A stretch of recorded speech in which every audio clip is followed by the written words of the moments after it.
Sa diha nga mulakaw na unta si Jesus, may tao nga midagan ngadto kaniya, miluhot sa iyang atubangan ug nangutana. Maayong magtutudlo. Unsa may kinahanglan na kong buhaton?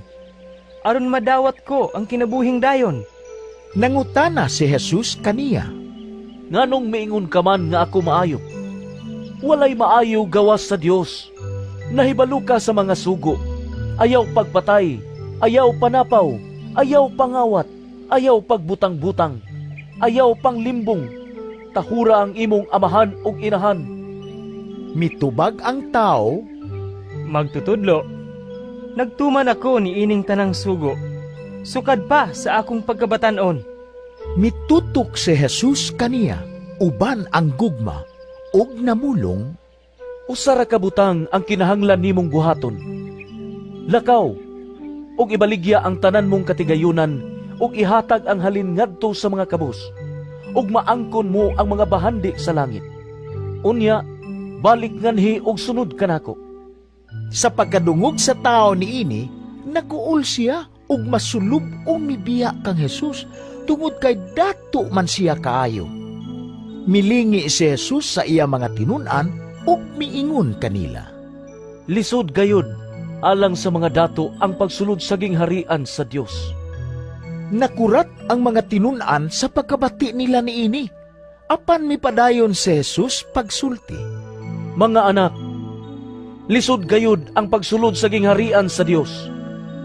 Masayon pa sa usa ka kamilyo ang paglusot sa lungag sa dagom kaysa pagsulod sa usa ka dato ngadto sa gingharian sa Dios.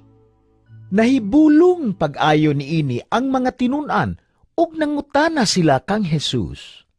Kun mao ka na, kinsa raman ang maluwas? Mitan-aw si Jesus kanila ug bitubag. Dili kini mahimo sa tao, apan mahimo sa Dios. Kay ang tanan mahimo gayud sa Dios. Unya, misulti si Pedro. Nasayod ka nga gibiyaan na mo ang tanan ug misunod kami kanimo. Miingon si Jesus kanila. Sultihan ko kamo, nga ang mubiya sa iyang panimalay, o mga igsuon, o inahan, o amahan, o mga anak, o mga uma, tungod kanako ug tungod sa maayong balita, makadawat og labi pang daghan ni ining kinabuhia.